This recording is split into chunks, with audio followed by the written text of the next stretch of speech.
So welcome everyone. My name is Jai Shigani. I'm the lead on the Sailing Access Fund. And yeah, thank you, Tasha, for that introduction.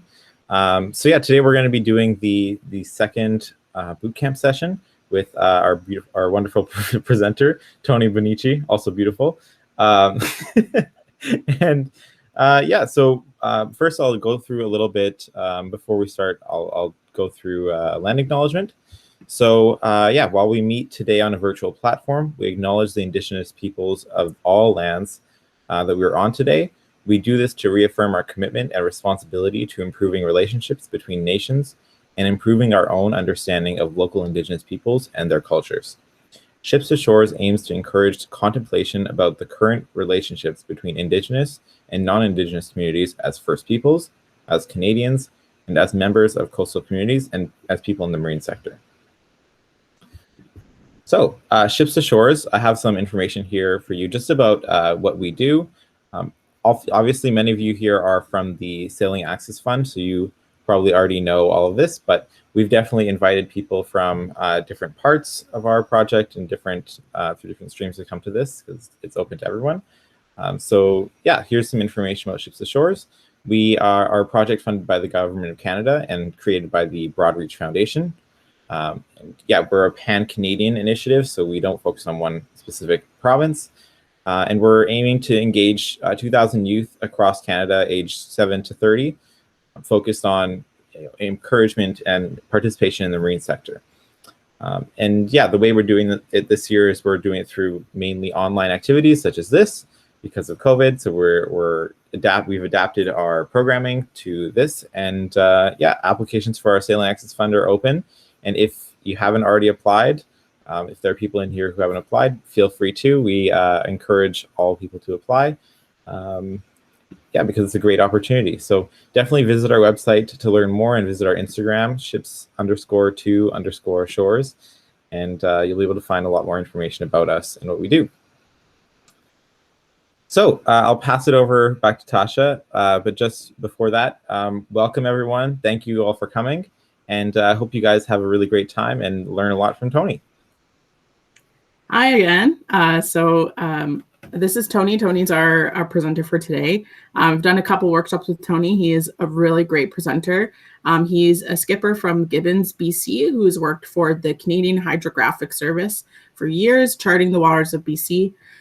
He will talk today about the basics of charting, as well as how to find and plot your position, set a course, and determine distance. I know I said a lot of things that maybe some of you don't understand or you don't know that jargon, but don't worry. You'll have a chance today to learn what all of that means. And without further ado, I will hand it over to Tony. Okay, hi. Thanks, Jai and Tasha. Looks like we've got a lot of people here, and I just want to reassure everyone, we're going to go through the material a little bit quickly so you don't fall asleep. But if you have a question or something's not clear, please feel comfortable enough to put your hand up or interrupt or whatever, so that we can clarify things for you, okay? So there is a structure, but I'd rather keep it as flexible as we can. If it gets too much dialogue interaction, then we'll shut it down. But in the meantime, please feel welcome to make whatever comments or ask whatever questions you want, okay? Now, yeah, I can present now. Perfect. Okay. Let's see if we get this right. Okay, so right now, you should be seeing the title slide. Is that correct for everybody? Yep, looks good, Tony. Okay, good. Okay, let me just do one more thing here. Sorry, there we go.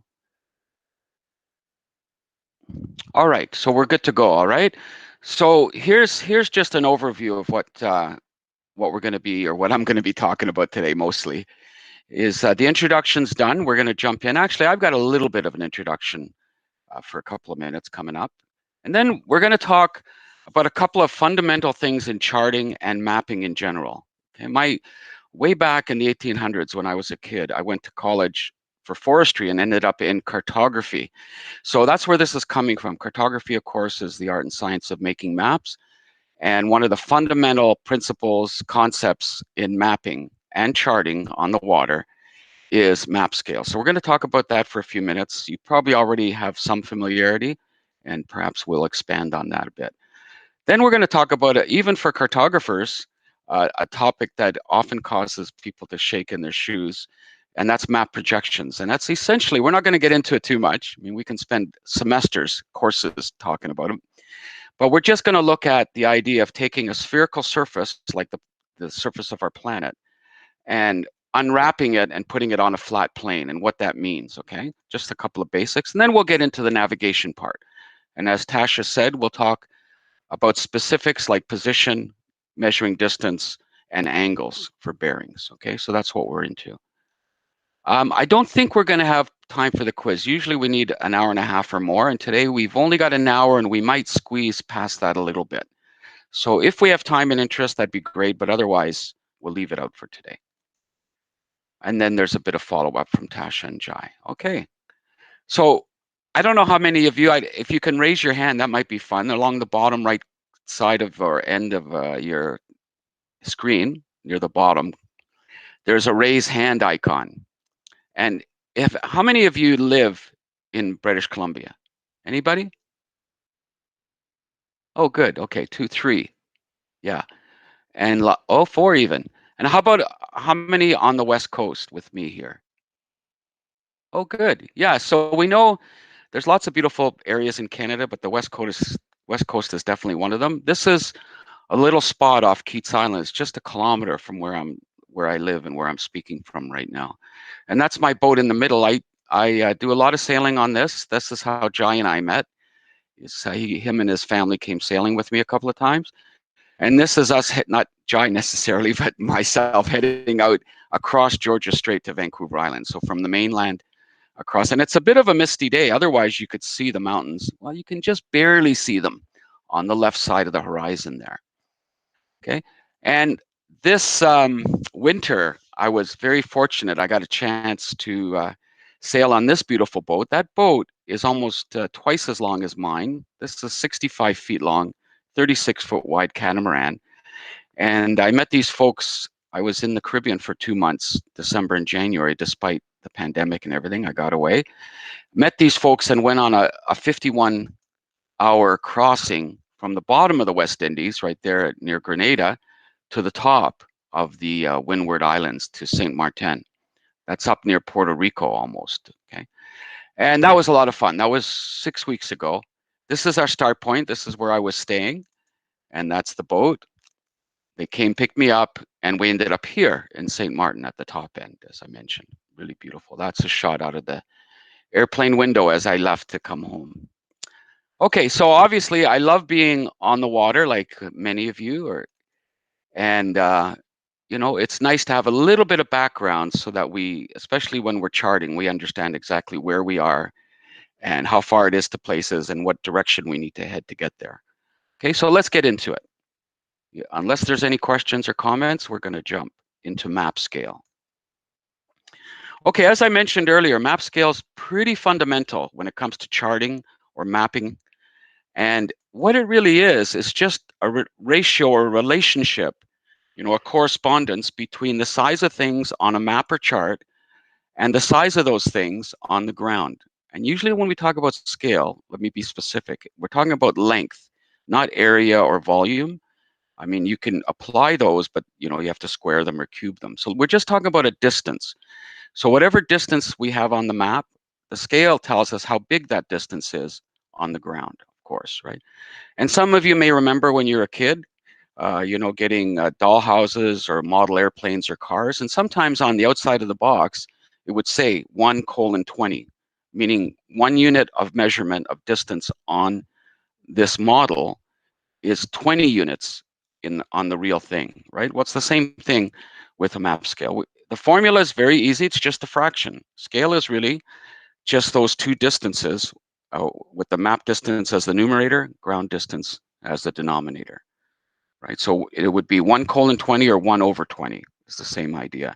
1 unit on the map is 20 units on the ground, okay? So that's the main idea. I hope I didn't complicate that because it's actually pretty straightforward. Where it gets a little more complicated or interesting is that the scale can be expressed in at least 3 ways. These are the standard ways, right? The first one is pretty simple. It's just a statement scale where you say map distance, put in an equal sign, and then you specify the ground distance. Okay. Now we can say equals, but really the equals should be read as represents, right? Because we know that in these examples, half an inch is not equal to 1 mile, but half an inch on the chart represents 1 mile on the ground, is what we're saying. Or 2 centimeters on the map represents 10 kilometers on the ground. And you notice this is pretty casual. We're not, the units can be whatever you want, inches, miles, kilometers, centimeters, chains, you know, yards, whatever. And the actual distances, the magnitudes can be whatever you want, you know, half-inch fractions, whole numbers, whatever you want. So statement scale is great, but it's pretty informal, and we try to use stuff that's a little more precise, a little more exact. And that's number 2, the second way of expressing scale. And that's a scale bar. Scale bars have lots of advantages. They're graphical. In other words, they're visual. There's something you can see. It's not just words or numbers. And because of that, you know, they're not arithmetic necessarily. You can just use dividers or paper and pen and find out what you need to know. Another really nice thing about a scale bar is it's on a chart. And nowadays, especially, you know, you take a picture of that chart and send it to somebody, or you scan it and put it in a PowerPoint or project it on the screen or make a photocopy. Anything you do to that chart that changes the size of the chart will affect the scale of the chart, of course, right? But because the scale bar is part of the chart, then the scale bar also gets enlarged or reduced along with everything else. So the scale bar stays true, unlike a statement scale or the scale we're going to talk about next. Those are numeric, and they would be invalidated by changing the size of the chart. Okay, so that's an advantage. Yeah, that's nice. You can have metric or imperial or both in a scale bar.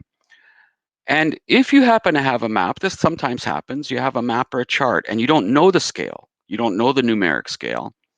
Well, if there's a scale bar, you can actually calculate the scale. And we'll do that once or twice throughout the presentation. And you can actually do some fairly precise measurements, especially if the scale bar is subdivided on the left side. Now you see, Tasha and Jai, can you see my cursor, my screen pointer? Yep. Okay, so I'm circling around the left side of the scale bar on the top.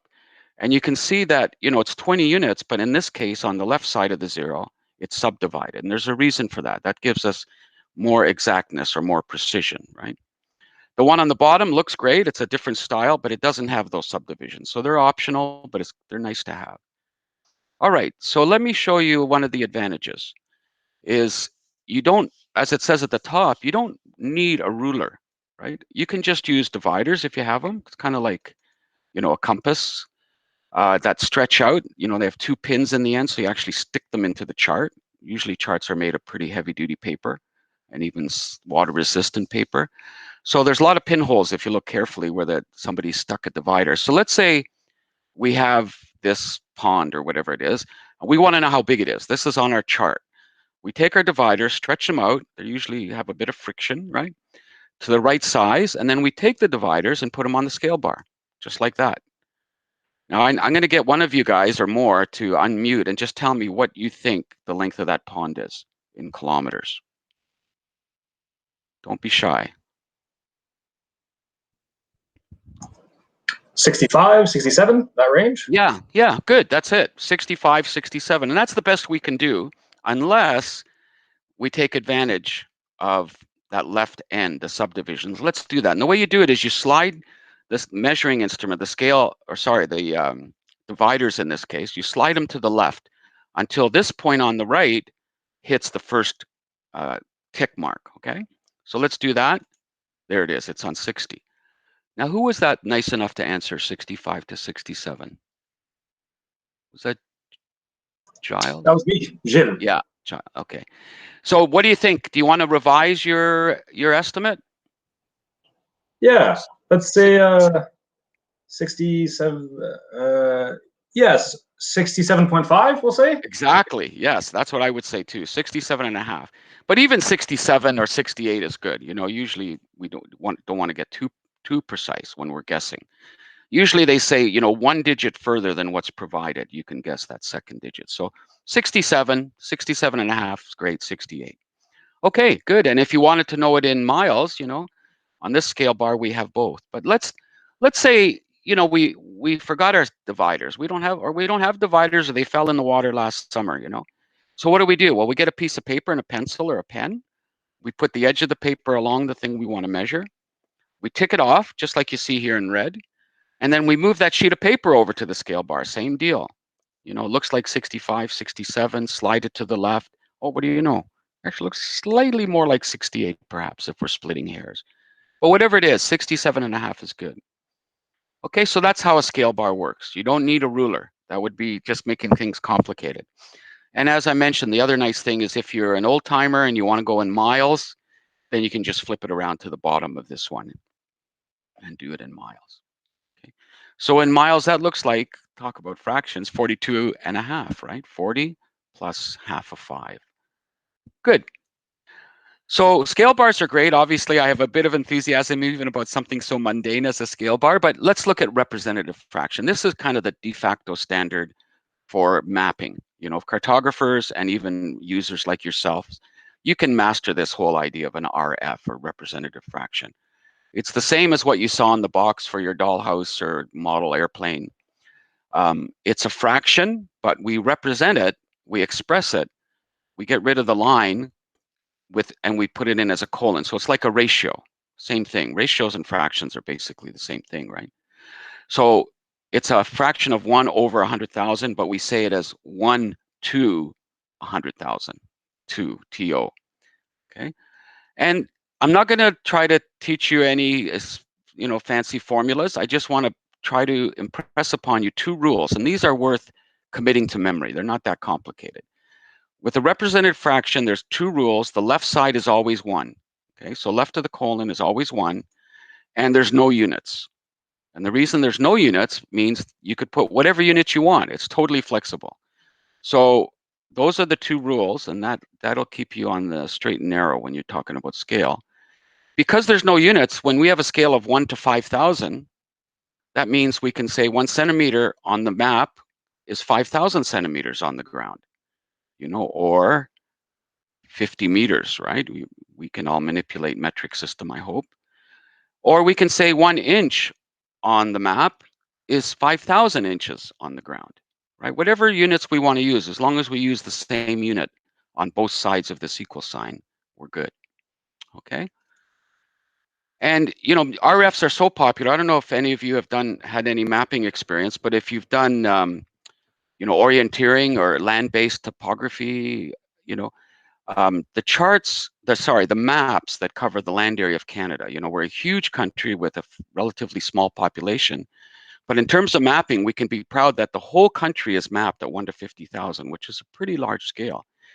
And the whole series is called the 1 to 50,000 series. It's a national topographic series, and it's all based on the scale. We also have a 1 to 250,000 series, you know, and a 1 to 500,000 series, a 1 to 1,000,000 series.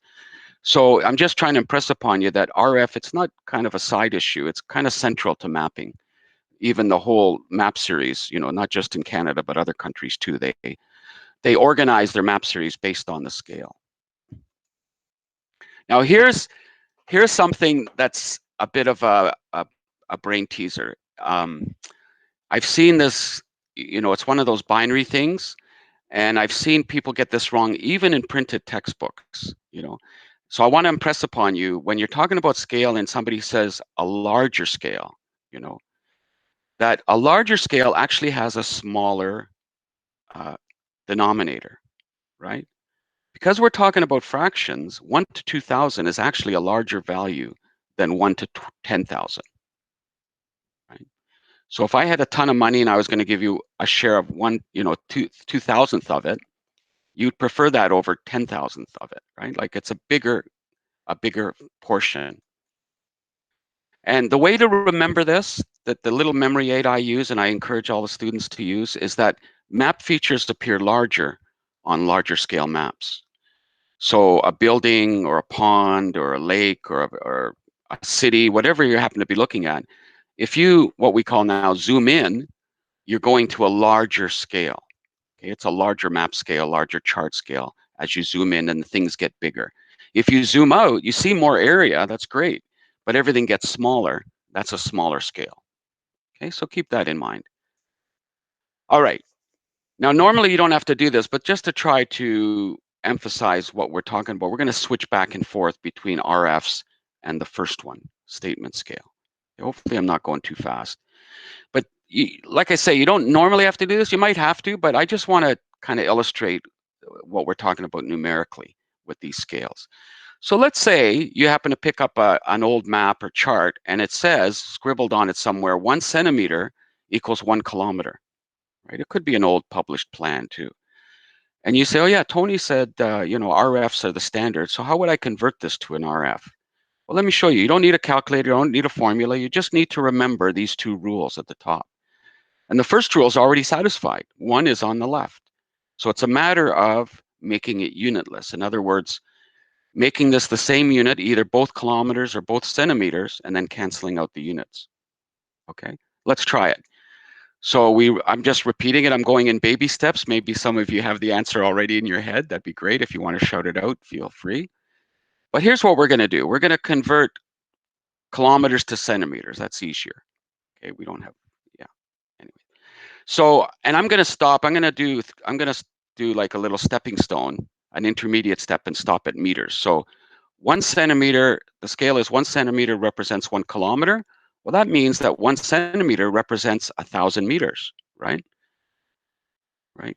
Oh, yeah, that's right, because a kilometer is 1,000 meters. Perfect. I even caught myself there. All right, so 1 centimeter is 1,000 meters. Well, how many centimeters is that? Well, we multiply by 100, right? So 1 centimeter is 100,000 centimeters.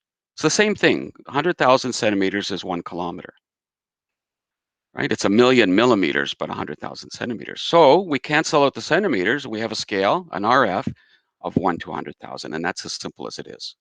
Okay, the scale is 1 to 100,000. Now, if you know the metric system and you can manipulate it in your head, you might have, with intuition, figured that out without any numbers. But if you don't know it, then just write it out in small steps, and you'll get the answer. Let's go the other way. This is a little more challenging, maybe. So let's say we have a scale of 1 to 25,000, and you're talking to your aunt or your uncle or grandpa or whatever, and they don't understand 1 to 25,000. They want it as a statement scale, what they've been used to. So they say, well, tell me, and they're at least their metric. If I measure 1 centimeter on the map, how many kilometers is that going to be on the ground? That's what I want to know. So you say, okay, I can figure that out for you, Grandpa. So I'm just writing it down, and the rules are, yeah, that's the RF. So we're working backwards. We want to introduce units. So let's introduce centimeters first. 1 centimeter is 25,000 centimeters, of course, right? We can put whatever units we want. Now let's convert the centimeters to what Grandpa wants, which is kilometers. So let's stop at meters first, just to make it a little bit easier. So divide by 100, it's 250 meters. Divide by 1,000, and it's only 1/4 of a kilometer, but that's okay. So the answer is an RF of 1 to 25,000 is a statement scale of 1 centimeter equals 1/4 kilometer. Okay, so there's how you can manipulate between the 2 numeric scales if you need to, right, for whatever reason. Now let's back up a little bit and look at this in a more general approach. In terms of charting, let's look at different scales and what they might mean to us. Okay, so we have the category, and I've said very large scale. Now, the reason I put nominal here in name only is it really depends on the type of work you do. If you're a surveyor, a marine surveyor or whatever, 1 to 1,000 is actually not a very large scale because you like working at even larger scales. But for the average boater, if you've been boating, you're going to be boating this summer, then we would say 1 to 1,000 is a pretty large scale. On a chart, you wouldn't get a whole chart usually at 1 to 1,000. You just get a little inset map, like a magnification map in one corner of a harbor or a pretty tight channel or whatever, to give you as much detail as you can. Now, I want to impress upon you this too. I know I'm saying a lot of stuff, but hopefully some of it stands out, and I want this to stand out. Besides the fact that larger scale means things look larger. When you're talking about scales, in mapping, it's a compromise, right? Now, in this day and age, it's not as big a compromise because you're using, electronic devices. You can zoom in and out. So on Google, you can see the whole world, or you can zoom into your street. You know, it's wonderful, it's amazing. But on a chart, a paper chart in particular, it's static. There's no zooming in or out. So what you're really faced with is a compromise between detail and coverage or area, right? So the more detail you have, the less area you can include. Right? You can't have a map of the entire country and show all the streets. That'd be crazy. But you could do your neighborhood and show all the streets, or even the city and show all the streets. So what we're talking about here, then, we're doing an inset. If we had a chart, you know, a fairly big chart that's 1 meter across, then we would be able to cover 1 kilometer of ground or water across that chart, if you follow me. Right? At this scale, 1 to 1,000, we could only show 1 kilometer across the width of the chart if it's a whole meter long or wide. Okay. Now let's move along. Let's say we go to a slightly larger, or sorry, this is a slightly smaller scale, but we're calling it large scale. See that? Even I'm getting confused, which is great. So now we're at 1 to 5,000. It's not a channel, maybe it's a harbor, a little bit bigger area. We can actually include, if we wanted to do the whole chart at 1 to 5,000, we could include 5 kilometers of land or sea across the chart, right? So we're getting more area, but less detail. Let's keep going. A medium scale might be 1 to 25,000. And we're going to use this for coastal sailing. You know, if there's a bunch of islands around, or rocks, we don't want to hit them. We want to plot a nice course around them. Then we might use a chart at 1 to 25,000. And this, you know, this might take us all day or most of the afternoon to sail, 25 kilometers. If we're further out from the coast, maybe we're coming in from a transatlantic crossing or something, then we'll use a 1 to 100,000 to just figure out how we're going to approach the land. What's the best way, the best path into the land, the best route.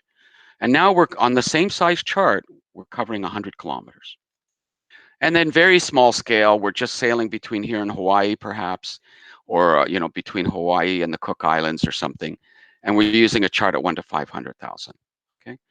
So I know this is a lot of numbers, but if you get the general idea, you know, as we move up, we're getting into larger and larger scales. Everything looks bigger and bigger, but we're covering less and less area. Okay. And those kinds of relationships, they can get confusing, right? And I'm not going to go through all this, but with all of this stuff, all of these facts are true, but I think the one you want to keep in mind is the one I mentioned on the previous slide, and that's this one. At large scale, chart features appear larger. That's how you can keep it straight. If you have 2 maps and, you know, this passage or this channel looks bigger on this map, on the one on the left, then that is a larger scale map. Okay, let's look at one example and then we'll jump to the next topic. I mentioned Google earlier, and you know the advantages it gives us in terms of understanding scale and being able to visually represent scale. So we're going to use Google. It's a great tool. What we're looking at here is the home province for myself and 3 or 4 others in the group, British Columbia. And you notice on the left-hand side, what is that? That's a very primitive or simple scale bar. It says the distance between these 2 ticks is 200 kilometers. Now there's, you know, if this was a proper cartography class, I'd make all kinds of qualifications on that. It doesn't really hold because there's too much distortion on this map, but let's just assume for our purposes, for illustrative purposes, it works. And, you know, if we really wanted to, we could actually figure out the RF of this map based on this. Remember I said that before? There's no RF here, but because we have a scale bar, we could actually figure it out. And I'm just going to run through it quickly, okay? So we want to know the scale as a representative fraction, or RF. What we do is we measure this thing. You know, now we need a ruler because we need a number. And let's say on our piece of paper, whatever, this was 6.5 millimeters.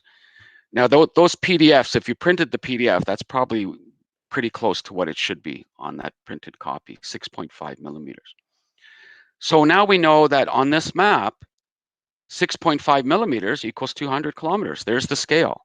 That's it. That's the statement scale. But we want an RF, so you know we have to normalize it. We have to make it a standard expression. So we got that just from the information measuring and stated here. So we use the 2 rules. You know, we go with get rid of the units first in this case, make the right-hand side millimeters, cancel them out. And then we divide both sides by 6.5. So we get 1 on the left and that weird number on the right. And Giles, I was trying to talk to you and others about this. This is misleading. You might think, wow, that's a pretty exact number, very precise. But we can't really justify that level of precision when our input numbers are like this. So I don't know if you remember that very interesting topic from high school called significant digits. You know, when your input values have 2 significant digits and this one only has 1, your answer can really only have 1, the minimum number. So we have to convert that to this. And that's, you know, you might say, wow, that's crazy, you're losing precision, but this is more honest. You know, this is the best we can do. It's 1 to 30 million, and that's the RF. Okay. Now this is detail. This is only for the geeks in the group, if you don't mind me calling you a geek, who like numbers, who want to know more about scale. If you're not into the numbers, you can kind of put this aside and still get the gist of what we're talking about, you know, what's most important in terms of map scale. Okay, so I will ask you this though, even the non-geeks, the normal people in the group, and I would like somebody to unmute themselves and tell me, is this map, do you think this map is small scale, medium scale, or large scale? Small scale. Thank you. Who was that? Me, sir. Okay, Peter. thank you. Okay, gotcha. Perfect. Yes, this is small scale, exactly. When you see the whole province, notice the city of Vancouver is not a dot, it's a big city, but it looks really small here. And as we zoom in, the next zoom level is 4 times the scale, right? It's 1/4 the distance. So less area, but more detail. Okay, Vancouver Island looks bigger. See it there inside the square, Vancouver Island, and there it's bigger. So this is a larger scale. And notice instead of 200, it's 50 kilometers in about the same length. Right?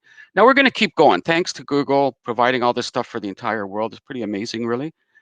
We're going to zoom in here. Now this was prepared for a class at BCIT, so it's not really water-based, but nonetheless, you get the idea. We're zooming in again. Now the scale is 20 kilometers, you know, for a slightly longer line. And now Vancouver is getting quite big. You can see the streets even. It's not just a dot. And this is 5 kilometers now, that line. And this would be, now you might be wanting to say large scale, but we're not there yet. So this is medium scale, okay? And if we wanted to, let's not bother. We could calculate the RF. It's 1 to 400 instead of 30 million like the earlier one, you know. Now we're zooming into BCIT is what we're doing here, but still we can see and zoom in even further. And that, I would say, for our purposes, is considered large scale, right? We can see the buildings at the BCIT campus. And it's 50 meters. The first one was what, 200 kilometers, you know. So we've zoomed in quite a bit. And again, we could calculate it if we really wanted to, which we don't. And there, we can even zoom one bit more. And, you know, maybe in the future, as long as we follow privacy issues, we'll be seeing live videos from satellites of people walking around campus if we ever get back on campus. Okay, and that's it for scale. Any questions or problems? All right, so let's get into this one, map projections. We're just going to touch lightly on it, but get the general idea. And here it is right in the title slide. The general idea with this is we live on a spherical planet, despite what some people are claiming these days. It is a sphere. And what we want to do for convenience mostly is take that sphere and put it on a flat plane, a map. And that's called a projection. That transformation from a spherical surface to a flat surface is a projection. Now that flat surface, we can roll it up. We just can't make it into a perfect sphere, right? So here's what it looks like. And if we take our map or our plane and just kind of roll it up, almost like a bit of a cylinder, then we can project the features on the Earth's surface, on the sphere, onto the flat map. Now there's going to be some distortion, but you know we can do it, and if we understand it, that distortion won't really get in our way. Okay, so we're going back to Google for visual aids, but instead of zooming in, we're going to zoom out. So that's almost the smallest scale zoom level. There's one more, and that's the entire planet. Okay. So this is a particular projection. Okay, it's wonderful and it's awful at the same time. But once you understand it, the awful part will disappear, hopefully, or at least you'll be able to put it in context. What's wonderful is we don't have to carry a globe around under our arm, if we want to talk about maps or we want to look at, where we are and where we're going. We can just roll it up onto a sheet of paper or look at it on a computer screen, The distortion, though, is the part that makes it a little bit difficult. Like some of you, maybe when you're bored in school, you're looking at the world map as the teacher's talking away, you're looking at saying, wow, like for instance, Greenland is huge. What a huge island. It's as big or bigger than South America, But in reality, it's not. This is an artifact of the projection. And we'll get to that in a minute. Before we do, though, let's look at some basics. This is a specific projection. There's literally hundreds, more likely thousands of projections, because they're just mathematical constructs. You change a parameter, you get a new projection, and there's a dozen major parameters in a projection. So it's kind of, we invent them. Google took the Mercator, which was invented by a guy whose name was Mercator, a Flemish guy back about 400 years ago. And he created this projection for sailors. It has some really good advantages when you're navigating, simple navigation on the high seas. It's great. And then Google took that projection and adjusted it a little bit for their own purposes. But the Mercator is very simple.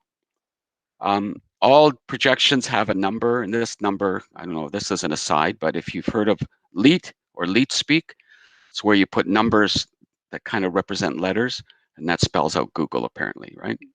So the number for this projection is 900913, and the easy way to remember it is it looks more or less like Google without any letters. Okay, we put that aside. What's important about a projection maybe is understanding the basics. So let's look at the basics. What this line across here, you don't have to answer. Everybody knows that's the equator. And why is that the equator? Well, it's halfway between the North Pole and the South Pole. And why is the North Pole the North Pole? Actually, let me ask you that. Do you mind somebody new maybe, or Giles or Sears, anybody? Why is the North Pole, what's the significance in the North Pole and South Pole? Who decided that would be the North Pole? Or why did they decide that would be the North Pole and the South Pole? Nothing to do with Santa Claus. I think it's something to do with magnetism, maybe? There is a magnetic North Pole. That's good. But that's a different North Pole. I'm talking about true. Yeah, okay. no, good. That's a good answer.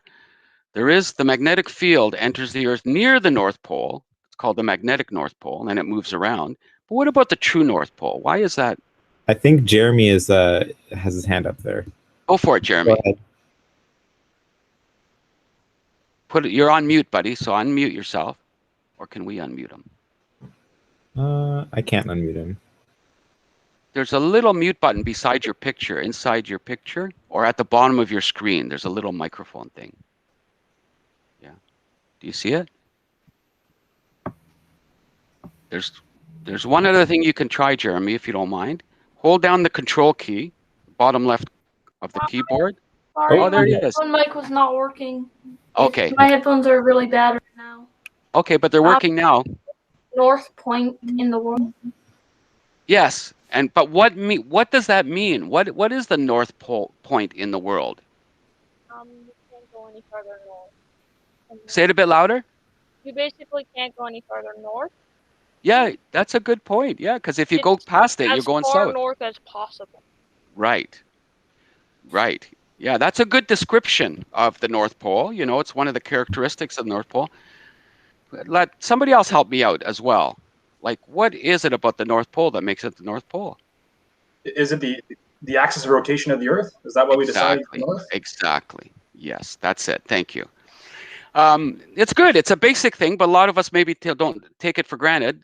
So we know the Earth rotates, right? It spins around, and it spins on an imaginary axis, like a line. It's spinning around, and where that line intersects the Earth's surface in the north, even that's a convention, right? That's just, But anyway, that's the North Pole. Where it intersects the Earth at the other end, that's the South Pole. Okay, so that's what gives us the equator. Going back to where we started, that's halfway between the poles. Cuts the Earth in half.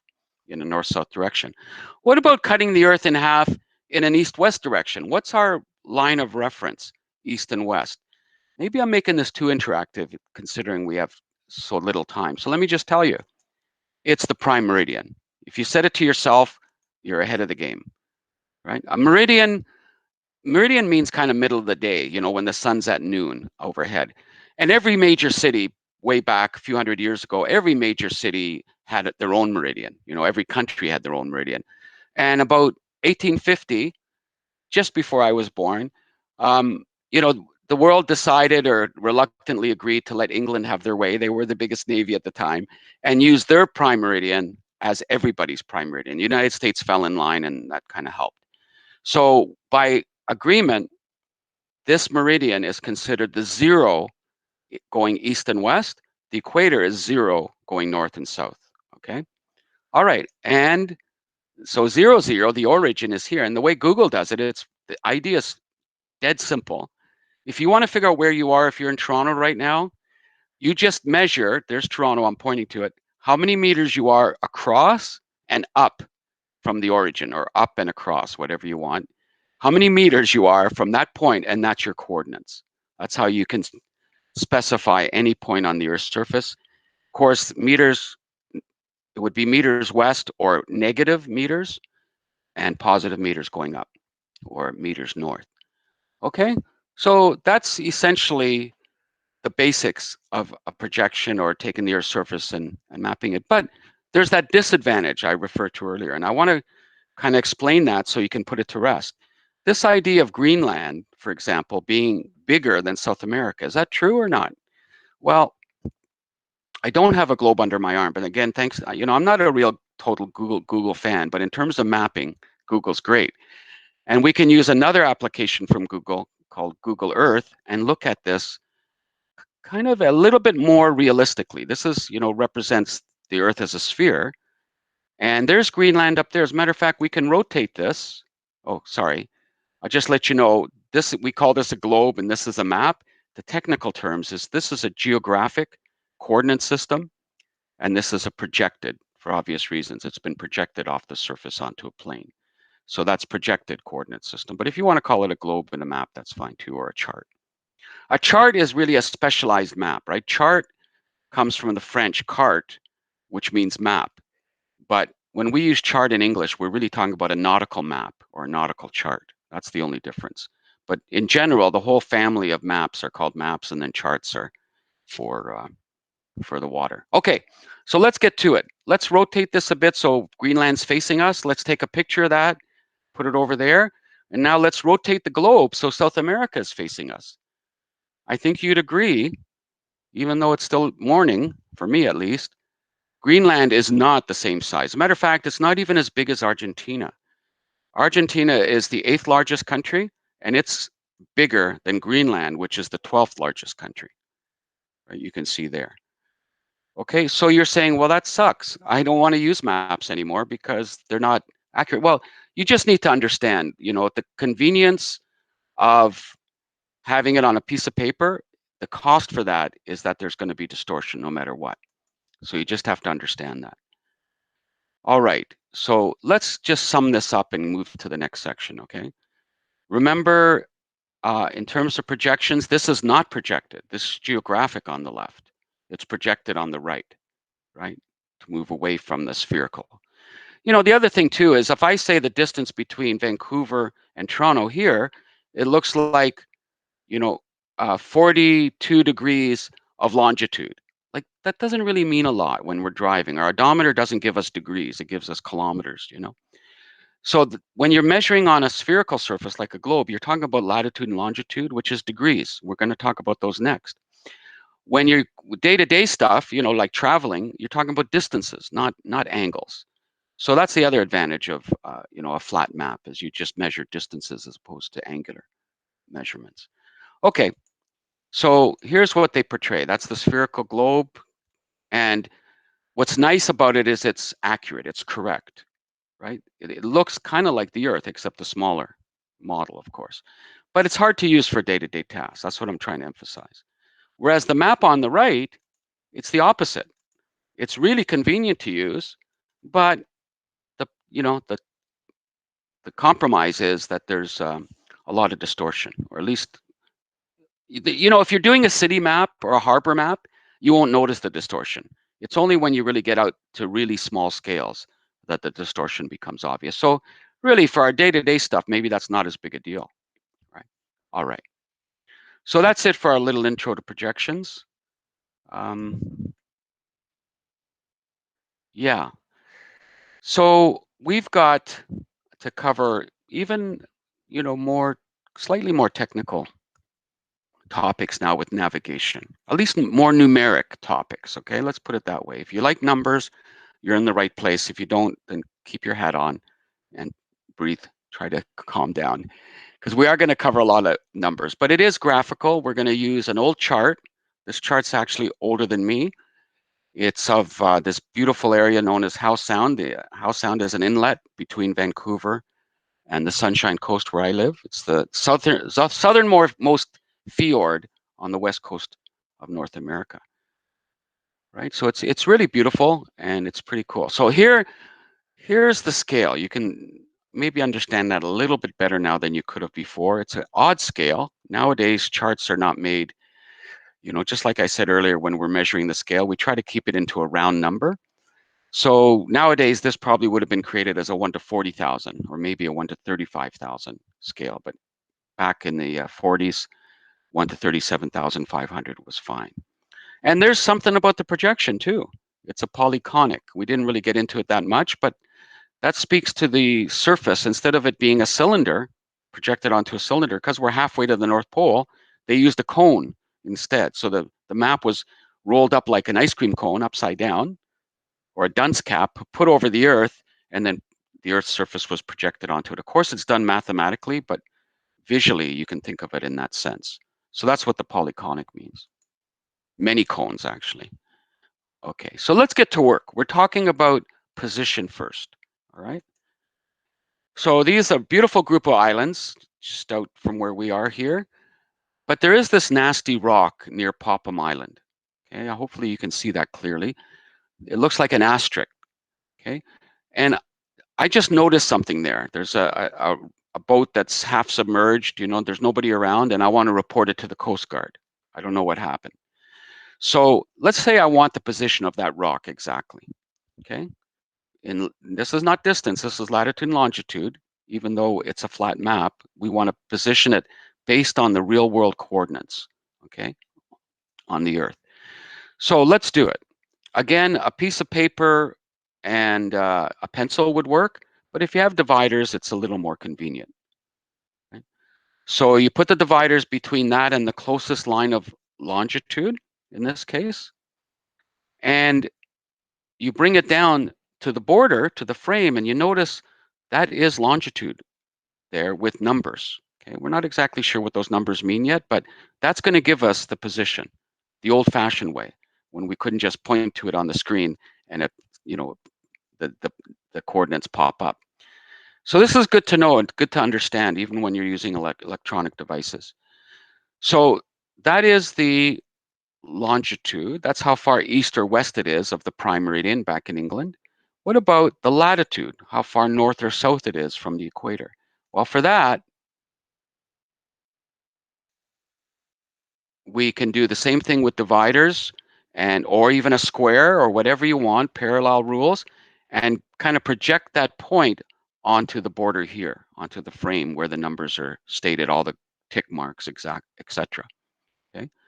So now we have an idea, okay, if we can read off these numbers, we can tell the Coast Guard what the latitude and longitude of this point is, right? Now, unless you have X-ray eyes, I'm going to enlarge that. So the left side looks like that with the dotted line. And it says 22. Okay, now I'm going to explain this on the next slide, but if anybody knows, you can yell it out or what that means. 22 with a apostrophe. And then this line here underneath it, because we're reading from the bottom towards the top, we don't even have a number for that. Okay, but let's look over here. There's 22, a blank, and then 20. So what we can safely assume that this is 21. Do you follow me? 20, and then this blank line, which we've enlarged over here, and then 22. So that's 21. And just in case, these are minutes. Okay, and I'll explain that more on the next slide. So these are minutes. That helps us with the position, but not enough. What about the longitude? Okay, so there's an enlargement of that area. We see the 30, but you know, this, when I used to work for these guys, actually, the Canadian Hydrographic Service, and make these charts, and we did them all by hand. I mean, computers were just in their infancy even 40 years ago, you know. So we, you know, to save time and labor, we didn't label every tick. We labeled every second one. So, but you can easily interpolate between 28 and 30. This line is 29 minutes. Okay. So now we know it's like 29.5 minutes and 21.75 minutes this side, right? Now, I'm not being too exact, but we don't know how many degrees. Minutes is a subdivision of degrees. So to see the degrees, we actually have to zoom out a bit more. Let me show you the whole chart on my desk, or at least a quarter of the chart, fold it up. And there's the rock, if you can see my cursor right in here. There's the measurements we want, but we want an idea of what degrees, how many degrees are we north and west. So I will just show you this. It says the degrees way up there, it's 49 degrees. And it also has the degrees way down here. Maybe just one place on the whole border. You know, it'll tell you what the degrees are, 123 degrees. Okay, so I know I'm making this complicated, but I think if you work through it, it's not that bad. You can kind of put together, you can compose the position. Okay, and let's do that next. So there's the 49 from way up there. And this is the 123 from way back here to the right. And let's see if I can get another volunteer, another brave soul, to tell me just the latitude, this one up here. What is the latitude? I want it in degrees and minutes and a decimal of a minute or a fraction of a minute. Anybody want to take a chance?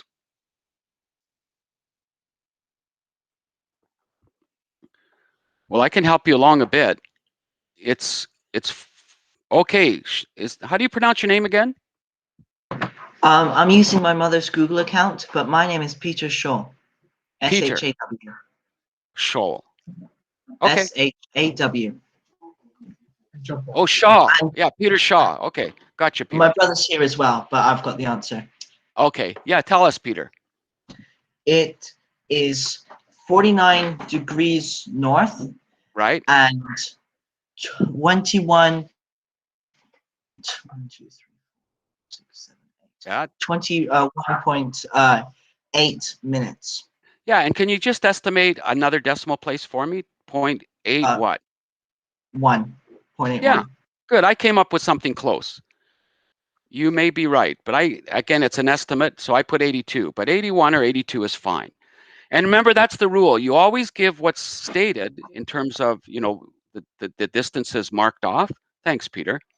But you can always estimate one more digit. It would be a mistake to say 0.8134. I mean, unless you're Superman or whatever, whoever the popular superhero is now, you know, you shouldn't really do that. That's implying something you don't have in terms of precision, but you can always estimate one more digit. So 21.82, that's perfect, or 21.81. We'll use this since I have it in the copy.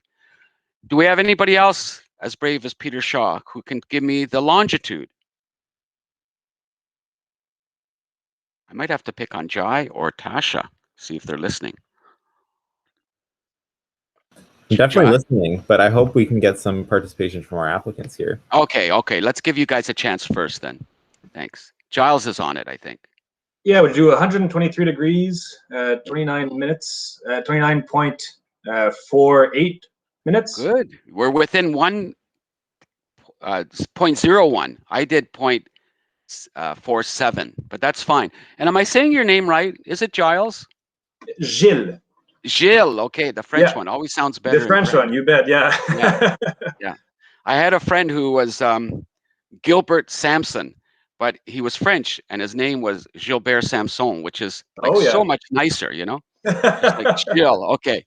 All right. That's exactly good. That's perfect. You know. So 0.46 or 0.47, we're good either way. Okay, so there it is. There's the position. I can report that to the Coast Guard. Hopefully it didn't take me 25 minutes to come up with it because the boat sank now and, you know, everything's happened. But you get the idea, right? Now let's look at this number. It's not always necessary to find the position of a point. Sometimes you're given the position and you have to find the point. You have to find, you know, the location. Tony, it looks like Jill might have a question there. Oh, sure, go ahead. Yeah, Tony. My question was regards to for the latitude, Yeah, the numbers on the left are going upwards towards 49. right. So when you're counting latitude, does it start at 0 at the equator or at 0 at the pole? No, it's 0 at the equator, exactly. Yeah. Gotcha. Yeah. So if we were on the southern hemisphere, the numbers would be increasing downward, right towards the pole. Gotcha. Because we're in the northern hemisphere. No, it's a good question, and I didn't really deal with it. Like the 49 way up here, you might say, well, by the time we get down here, maybe we're in 48, but that's not the case. No, 48's way, well, it's in the States, obviously, right? But you got the right idea. It's increasing as we go from the equator, which is 0, to the pole, which is what? Jill or anybody else? What's the pole at? 0 degrees at the equator, 90 degrees at the pole, right? 90 degrees is the right angle. And it's increasing. So you can see also, just as a side effect, we're more than halfway to the equator here in Vancouver, right? Halfway would be 45. Okay, good. Thanks for that question. Any others? Please feel free. Okay, well, let's look at this position then and just kind of dissect it a bit. Okay, for the number geeks, you're definitely in the right place. When we express Latin long, we can express it like we did on the previous slide. 49 degrees, 21.82 minutes north, 123 degrees, 29.47 minutes west. But there's like at least six more ways or 6 ways altogether to express it, and maybe others too. And let's look at some of those. Only not so much to confuse you, but just so you can recognize them. Okay, you use whatever one you want, but you can recognize all the other ones as well. Well, there's this. Okay, what's the difference? Well, here, this is the more old-fashioned one. It's degrees, minutes, and seconds. Right? Now we can thank the Babylonians for this, and I'll explain that in a minute. The fact that we have, you know, something based on a base 60, but that is kind of the more traditional or classic expression of angles, latitude and longitude. Okay, but more modern is this, because you can type it into your computer or your calculator or your mobile phone easier. And that's just decimal degrees. Forget about seconds, even forget about minutes. Just do it in degrees. Okay? So any one of these is valid depending on your preference and on the situation. And they all reference the same point to almost the same level of precision, about a meter or two. So they're all good. It's just, you know, you use whatever one is. I was in search and rescue, and, you know, we talk to the Coast Guard all the time. We're like the auxiliary Coast Guard, the volunteer Coast Guard. And they like this one. Now, it's kind of, yeah, it works fine. That's great. You know, that's the one they use day to day. But, you know, that's just a convention. Okay, now here's the formats. In short, one of these is degrees, minutes, and seconds. We just reference it as DMS. The other one is decimal minutes, which is degrees and decimal minutes. DM.M is the abbreviation for it. And finally, decimal degrees is DD.D or D.DD, whatever. There's got to be a dot and all D's in there. Okay? And you can probably figure out which is which. Which of those acronyms or abbreviations goes with the top one? Yeah, I guess I don't have the time really. I apologize. I'm going to just tell you. That's degrees and decimal minutes, right? The next one, DMS, and the next one, DD, okay? Now, if you just kind of, you don't have to memorize this stuff, of course, but if you're kind of comfortable with this, then mission accomplished. You know, you can relax. If you want more, then hang in, because I'm going to give you a couple other things here, okay? And this is the Babylonian thing, right? The Babylonians, way back in ancient times, thought they were trying to figure things out, and they thought that there was 360 days in a year. That's where this comes from. And so they divided that number by 6. They were hung up on 6. We're hung up on 10. You know, maybe in 1,000 years, people say, wow, those primitive, you know, millennials, now we use base 12 or base 16 like computers do, you know. They were base 10. Well, Babylonians were like based on 6 and 60. So they divided the hour into 60 minutes, and then each minute into 60 seconds. And likewise, for angular measurements, they divided a degree, 360 degrees in a circle, into 60 minutes, and each minute into 60 seconds. Okay? And you're French, Gilles, and there might be other French people. You know, even in French language, there's no number over 60, right? That's an artifact from way back ancient times, because the other numbers are like a construct, right, of 60 plus 10, 4 times 20, etc. You know. But anyhow, that's a bit of history, and it's not really relevant. But it gives you an idea. You know, you want to question this, like what's going on? Why 60? Why not 100? If you're in the military, they do use 100. It's called gradients instead of minutes and seconds. You know. Actually, they use 100 degrees per quadrant. Yeah. Okay, so let's keep going. If you wanted to, which we don't, you could convert between these, just like we did with scales. You know, it's just a numeric thing. Probably need a calculator for most of these, but you know, I'm not going to go through that. It is in your slides if you want it. But what is maybe a little more important is sometimes, especially when we enter these into computers or calculators, we can't put the N and the W or the little superscript O for degree, right? So we need a pure number. So the convention is when we're going north, that's positive. When we're going east, it's positive. So if we're going south, it's negative. And if we're going west, it's negative. Do you see what I mean? So we're embedding the direction into the sign, the arithmetic sign, positive or negative. So that's a pure number. So of course, 49 degrees north is going to be positive 49 or just 49. If you don't put the plus, it's nice to put it, to be clear, but if you don't put the plus, we assume it's a positive number. But if you want to get rid of the W, you have to put a negative sign in front of it, okay? So these are all equivalent. All these coordinates, these pairs of numbers, we could do these other ones as, you know, without the letters, and they'd all be equivalent, okay?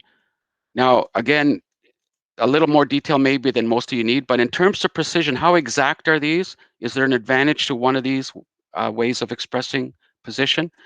Not really. This one's good for 2 meters. If you had another decimal place, it's like, you know, 0.2 meters. This one's good for about 3 meters, and this one ends up being the best. You know, if you give this position, you're talking about a point on the Earth's surface that's within a meter. You can only be 1 meter off, or half a meter off, really. So that's pretty precise. If you want to add more decimal places, it makes it even more precise. Okay?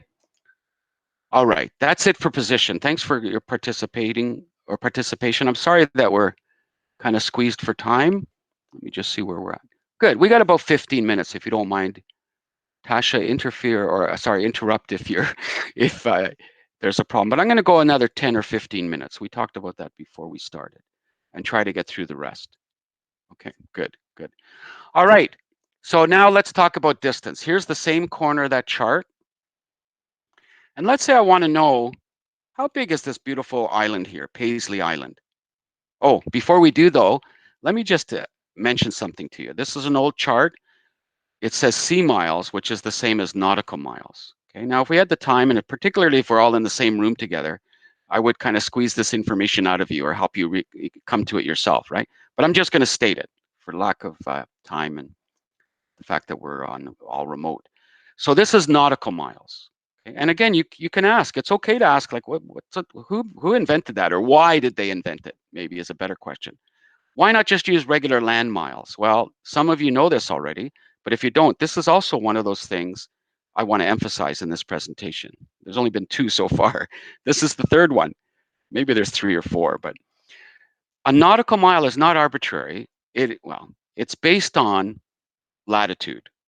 Okay, now if you took this scale bar, made a copy of it, and put it beside the latitude scale on the edge of the chart, you would notice it's coincident. That's not a coincidence. That is by design. 1 minute of latitude equals 1 nautical mile. Okay, not a degree. A degree is therefore 60 nautical miles, right? A nautical mile is equivalent to 1 minute of latitude. And that's why they line up. You can see them there. That's 3 nautical miles, and it's also 3 minutes. Okay. Now, notice I'm emphasizing latitude, even underlined it here. It doesn't work for longitude. And maybe you know why. Right? Let me just remind you. There it is. right? Notice the latitude lines, the horizontal lines going up towards the equator. I mean, you know, they're the values are increasing as you go towards the equator. They don't change. The distance between them doesn't change. They're called parallels for that reason. They never converge. They don't overlap. Whereas the lines of longitude, these guys, it's like peeling an orange, you know? There's a little node at the top and the bottom. Lines of longitude converge. They get smaller and smaller. So each degree of longitude, that distance gets less and less until you get to the North Pole. And it's a point. There's no distance, right? So we can't base nautical miles on longitude. That would be a mistake. Don't ever use this scale to measure nautical miles, but you can freely use the latitude on the sides of the chart as a scale bar if you want. Okay, so with that in mind, let's finally measure this beautiful island. We take that distance, we have our handy dividers, we measure it, we put it on the scale bar, or on the scale on the side of the map, same thing, and we say, okay, that's 1 minute or 1 nautical mile. Just a fluke that it's exactly 1 nautical mile. Now let's get something a little longer than that, bigger than our dividers. Let's say we want to know from the south or the southeastern tip of Popham Island there to the southwestern tip of Bowen Island, Cape Roger Curtis. What is that distance? Well, let me show you how this works. If you're doing it on a chart, you would take your divider. It's still set to 1 nautical mile. That's good. You poke a hole on this side, and then you spin the divider around and poke another hole here, and that's okay. You know, it's just a hole, and the chart holds up nicely. And then for the last part, you squeeze the divider to give you that remainder, okay? So you know you've measured 2 full nautical miles. You take the remainder, you bring it over here to the subdivisions, and you say, oh, and I would ask you if we had time, but it looks like 0.4 nautical miles and a little bit more, 0.43 or, yes, 0.43. So 2.43 nautical miles is the distance. You see how that works? If your divider was long enough, or if you're using a piece of paper and a pencil, you could measure the whole thing at once. But we broke it up into segments. Okay, so that's the distance. Of course, if you're using a chart plotter, you know, it'd be nice to understand this stuff. You can just point with the cursor from point A to point B, and it'll give you the distance and the bearing automatically. Okay, but we're not robots. It'd be nice to think about this stuff a little bit before we totally trust the equipment. All right, let's keep going. Now we have maybe 10 minutes left, and this is the most interesting part, maybe the most complex part of the presentation, and that is measuring angles or measuring direction. We call those bearings, but direction is also a good term to use. Okay. Now on a newer chart, you would see something like this. This is a little bit more modern than the ones on our old chart, but I'll show you the old one in a minute. So this is called a compass rose. It kind of looks like a flower, perhaps, you know, but it's concentric circles. There's at least 3 of them here. And I'm going to kind of dissect it for you quickly, okay? Now, first of all, it was great that somebody earlier mentioned something about the magnetic north. That's where this is pointing, right? The magnetic north, once in a while, aligns with geographic north or true north, but more often is off to one side or the other, okay? Now this is true north, and why don't we just put true? We put a star. You guys know, many of you know that. That star represents Polaris, or the North Star, which just by coincidence happens to sit directly above the North Pole, or very, very close. So if you know how to find, maybe if you're a Boy Scout or whatever, your dad or your mom showed you, if you know how to find Polaris in the sky, the night sky in the Northern Hemisphere, you can draw a line straight down from that to the horizon, and that's the North Point, right? So this is kind of a memory aid. This is true north or geographic north, and this is magnetic north, okay? So a lot of instruments, I mean, in the early days, we depended on compasses because we didn't have GPS. We couldn't tell, you know, based on satellites where north was. We had to base it on the magnetic field, okay? So we had compasses and we relied on a magnetic. Well, that's still around. Even in search and rescue and Coast Guard, we most often give our bearings in magnetic north, which is a bit odd, but that's what we do. You know, it's a convention. We don't want to switch necessarily midstream. Okay, so let's get back to this compass rose. What do we see here? Well, there's 3 rings. The first one is the true north ring, all right? Next one is magnetic north ring. So that's the angles coming off magnetic north, reference to magnetic north. And then this one's just a bit of an artifact from the good old days when the pirates used to yell out stuff like, you know, head north or head west or northwest or north by northwest or northwest by northwest. These are the compass points. We don't use them that much, but basically it's just a combination of NW and ES, right, to get those. Now, in terms of direction, we measure clockwise, okay? Now, if you're into math, you know, on computers, angles are measured from 90 here and they go counterclockwise. But in mapping and charting, we start at 0 at the top and go clockwise. Are we okay for me to continue another 5 minutes or so? Yeah. Okay, good. Right? So that's the direction, and that's called clockwise or azimuth. Right? That's what we call, that's an azimuth angle. It starts at the top at true north or magnetic north and runs clockwise. Okay? So that's the same thing for magnetic. That's the azimuth. Now, if this was it, there's a few terms here, you know, like true and magnetic. That's the important thing here. And the fact that we measure clockwise from the top, that's important. But then there's this other little detail. Magnetic north is a bit of a nuisance. It doesn't stay still. It moves around. Sometimes it moves around a lot, you know, like even 10 kilometers a year, but usually it's less than that. Even more than that. But anyhow, it moves. So what happens is we have an idea of how much it's moving. So right now, when this chart was published in 1985, the difference between true north and magnetic north was the variance, 4 degrees, 15 minutes, or 4¼ degrees, right? 15 out of 60 is a quarter. So that's the variance. That's pretty easy. But unfortunately, it's not 1985 anymore, and I don't want to go out and buy a chart every year. So based on the best predictions they had, they said every year the variation is decreasing by 8 minutes. Okay. So that means in 1986, it was 4 degrees, 7 minutes. In 1987, it was 3 degrees, 59 minutes. Do you see what I'm saying? It's getting closer and closer to north until it finally passes north.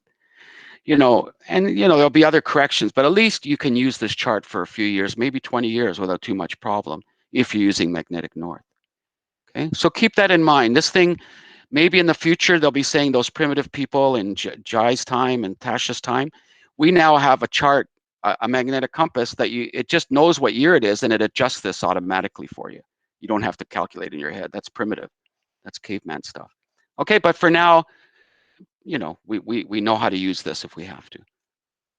Okay, and that's what I just talked about. Now, there is a bit of a rule, and this is as complicated as it gets. Like, how do you know whether to add or subtract the annual change, you know, or the variation even from the true north? Well, there is this little limerick. If the variation is east, like this says the variation is west, if the variation is east, you remember it by saying east is least, meaning you subtract it, right? You subtract the variation from true north and you get magnetic north. If the variation is west, like this one, then west is best. And that means you add the variation to true and you get magnetic. Okay, that's what we're doing here. Here's true and we're adding it. Yes. All right. So let's make it work for us. Let's see what I'm asking you. This is the last little task we have in our presentation. You remember the corner of Popham going to the corner of Bowen? We know that it's 2.43 nautical miles, more or less. We want to know what the bearing is. Okay, it's foggy out. We want to land here. We're leaving here. We can't see it. So the way you can calculate that is if you have a set of parallel rules, you can actually slide that line over, right? These things kind of walk along. You put them along here and then you walk them over. But if you're careful, you can use other methods. But there it is. We move that line and draw it ideally on the compass. That would be the best thing. And let's look at an enlargement of that. There it is there. Okay. Now this compass is a bit different than what we saw. It's an older style, but still, based on what we see here, you just figure it out for yourself. I won't make you say it out loud unless you want to, but try to tell me what that bearing is, the true bearing. Okay, what is it? Okay, north was at the top, and you know it's the outer one is true. The inner one's magnetic, right? You remember that. So what is it? It's 100, 110, not quite 120. It looks like about 118. If you're thinking 118, you're right. And if you take a microscope out, you'll see it's 118 and a bit and a quarter, I'm estimating here. Okay. But what is it in magnetic? Well, you just come up to this one. It's 60, 70, 80, 90. That's 100. Looks like 93 or 4. I think 94 and even a bit more. Let's say it's 94 and a half. Okay, 94 degrees, 30 seconds, okay? But unfortunately, you know, that is decreasing at 3 minutes annually from when? Let's look at that carefully. This is 1958, for goodness sake. That's ridiculous. Like, that's too old. But if we had to use that chart, we're stranded on a desert island, and that's all we've got, then we could still do it. And just walk through this with me. Be patient as we go through this. So we're going to try, we got the bearing for 1958. Let's try to update that bearing for 2021. Okay, and here's how you would do it. You know the magnetic north is at 2345 compared to true north in 1958. Okay, the annual variance change, that's this, is 3 minutes west. It's decreasing, so we're assuming that's west. It's going that way. So the total change, if it's 3 minutes a year, how many years is that? Well, it's right here. Oh, sorry, for last year. It's 62 years times 3 minutes, assuming that the rate of change hasn't changed that much. That's 186 minutes, divide by 60, and you get 3 degrees, 6 left over. Okay. So I'm not expecting everybody to get this off the top, but you just walk through the process with me. So now, instead of being 2345, it's only 36. Magnetic north and true north are lining up according to this, you know. So our current magnetic north, oh, sorry, I made a mistake there. The old magnetic north was 23 3/4. It's changed by this much. So we have to subtract that and get the 20 degrees, 30. That's the current magnetic north, okay? So maybe that's helpful, you know, to see the presenter stumbling around a bit. That helps you to understand that if you're having trouble with this, it's not you, it's the subject matter. It's complicated for humans. If you're a machine, you know, you might be better off in this respect. But just what you have to do is, like I said before, you just stay calm, write it all out in, you know, in baby steps, if that helps, and kind of check it later. If you stress out or panic, especially if it's an emergency situation and you're trying to calculate this stuff, it doesn't help, right? So graphically, it kind of looks like this. There it is in 1958. In 2020, we've moved that line, basically that reference line, to here. So what that does is it actually increases the bearing from 94 to 97. We add that difference to our bearing. We added it to magnetic north on the previous slide. Now we are adding it to our bearing to get back to what we were doing. And we see that it's, you know, that bearing is actually 3 degrees further, you know, clockwise to the south in this case than what it was in 58. Okay, and that's it. That's the end of the presentation. Thanks for your attention, guys, and thanks for your participation. Right. Thanks, Tony. And thank you everyone for coming today. I'm only going to encroach a couple more moments of your time. In the chat box, there is a link to the survey. So as a lot of you will know, Ships to Shores is a government-funded project. We're very generously funded through the Youth Take Charge grant. And part of that is that we do need to ask our participants to participate in a short survey. It'll probably only take you about 5 to 6 minutes to complete. And it just asks you a little bit about your age, where you're from, just so that we can get a sense of how the project is doing, and we'll use the data for reporting purposes. So your information will not be shared outside of our project team. So the only person outside of the Ships to Shores immediate team will be our project manager, which is a representative of the Government of Canada. And even then, the surveys are anonymous, so you do not need to disclose your name or anything like that. And with that, unless Jai has anything to add, I'll sign off for today. Oh, yeah. Here's just a list of our contacts, and you can contact Tasha or I. And if you have any questions, you can forward them to us for Tony, and I can forward them to him. And yeah, thank you. So thank you everyone for coming out, and see everyone next week for our third and last boot camp session. And yeah, have a great rest of your day.